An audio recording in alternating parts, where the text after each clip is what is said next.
Hello, America. This is a video for the LGBT YouTube community. There are still revolutions going on in the Middle East. There is violence between Israel and Palestine, and a rape victim from Libya has just went to Malta. Now that I've gotten out of the way, as many of you know, we are going all out for gay civil rights, such as gay marriage. We're contacting progressive congressmen and women. We're taking action in our local communities and here on YouTube, because we are fed up with not getting our way on things like gay marriage. Here to help me discuss this is my good friend, first time on the WeirdLiberalHead show, EvelJustin. Hey, man. Hey, man, how we doing? Yeah, we're doing good. So, you had an interesting thing to say, believe, for the Liberty Left channel when you were telling us we had to write to a certain progressive politicians about gay marriage. No taxation without representation. But I was a bit confused on how exactly that related to the LGBT YouTube community. Could you help explain it a bit? If you think about married couples, when they have a child, they get a tax break, and they get each other's insurance policies when one of them is working, all kinds of benefits that they get.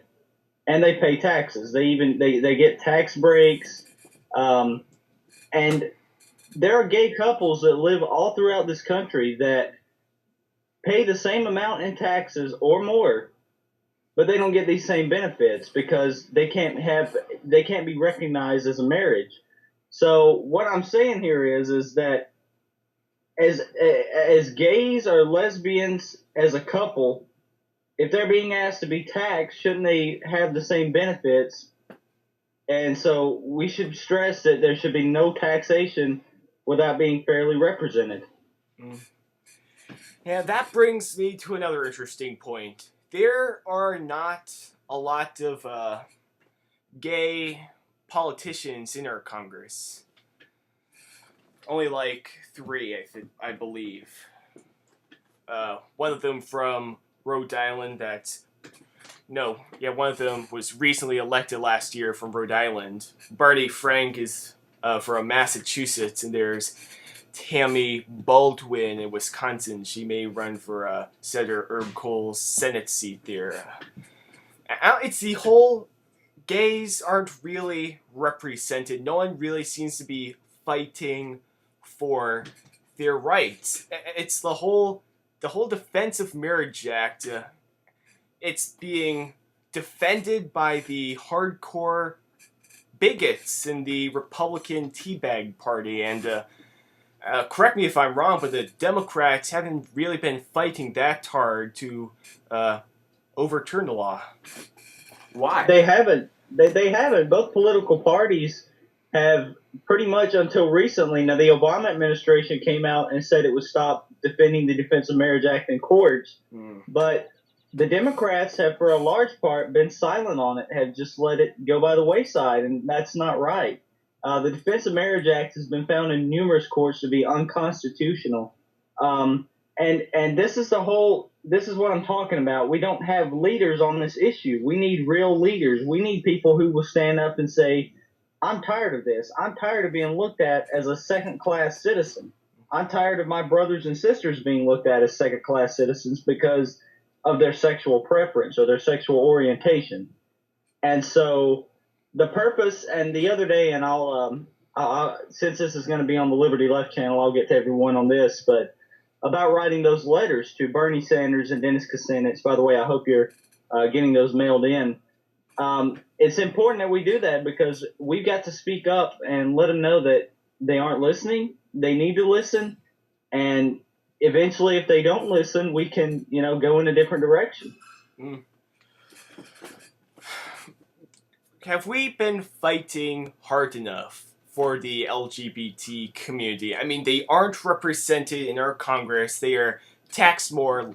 Gay couples are taxed more than heterosexual couples. But have progressives really been pushing hard enough for gay marriage, for overturning the Defense of Marriage Act and other issues, such as the old Don't Ask, Don't Tell policy? Don't Ask, Don't Tell was a huge step in the right direction, and that was something that we actually got a big victory on. But as a whole, I would answer that question with no, because the biggest form of inequality right now in this country is just like in the 1960s or 50s and 60s when we had the Civil Rights Movement. It was four blacks, African Americans, that stood up and said, no, we don't want to be looked at as second-class citizens. We want to have the same rights. And right now, one of the biggest inequalities with gays is that they cannot be recognized as a married couple. That's not fair. That's not right. And we fellow progressives need to stand up and let Washington, D.C. know that. We need to start a movement.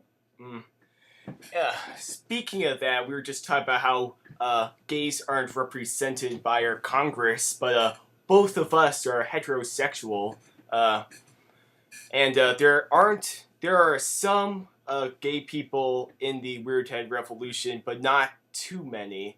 Do you think that the LGBT community is really starting to stand up?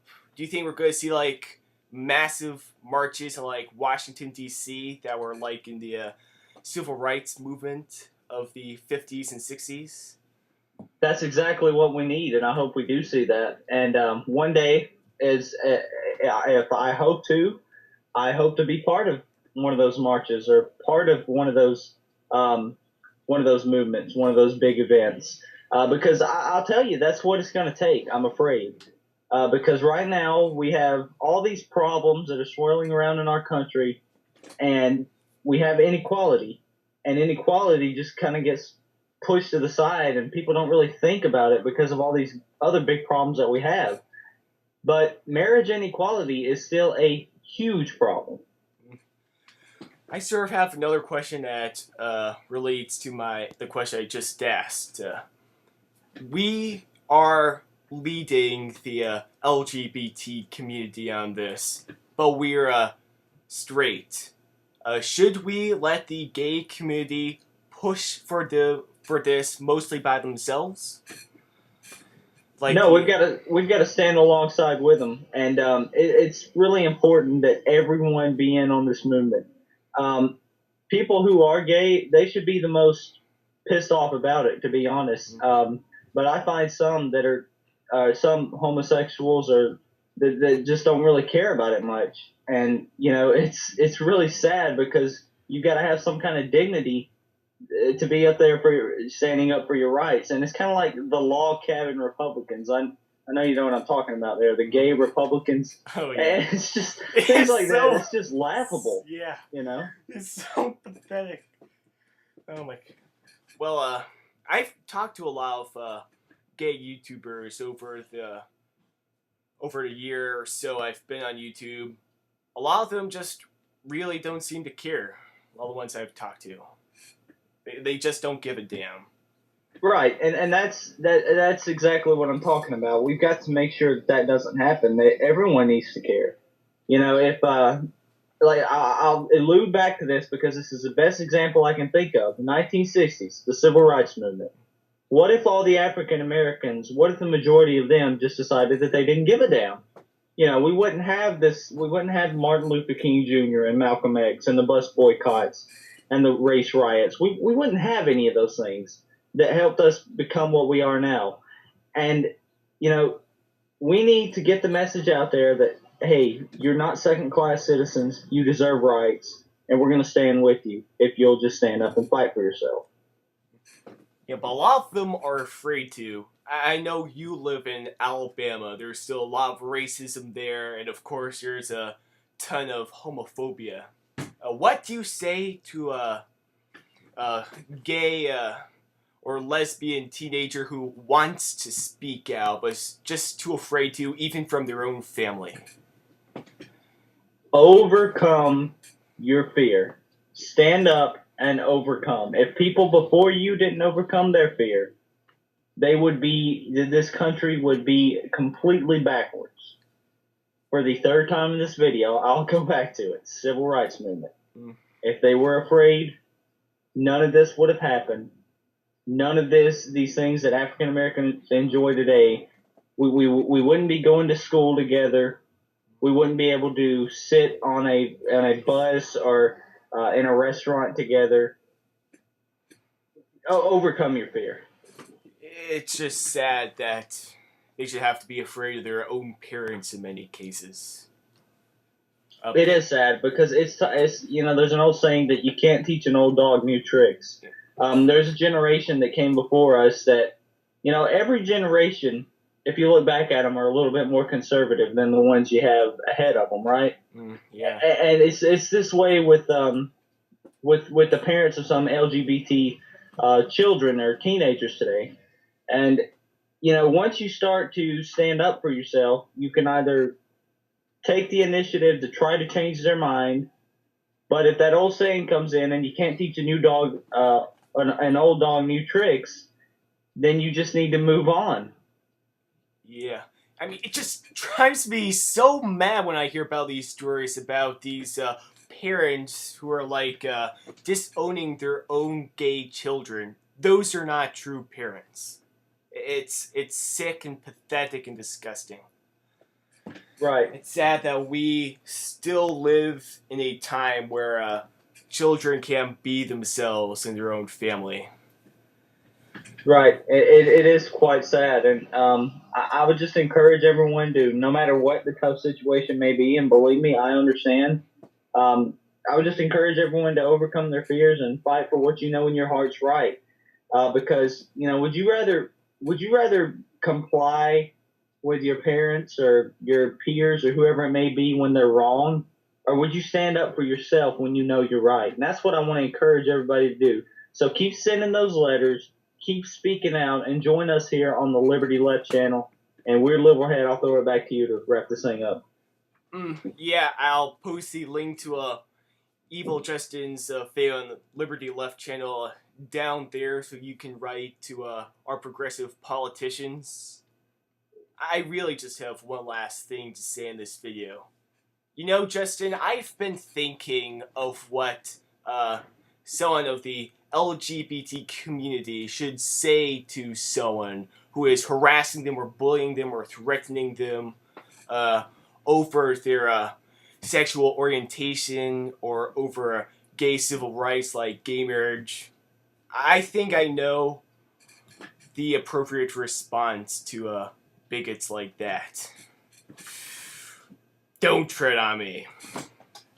We can get the LGBT community standing up for their rights and basically telling the teabaggers, the Republicans, and other conservatives that they are not going to win this battle for social justice.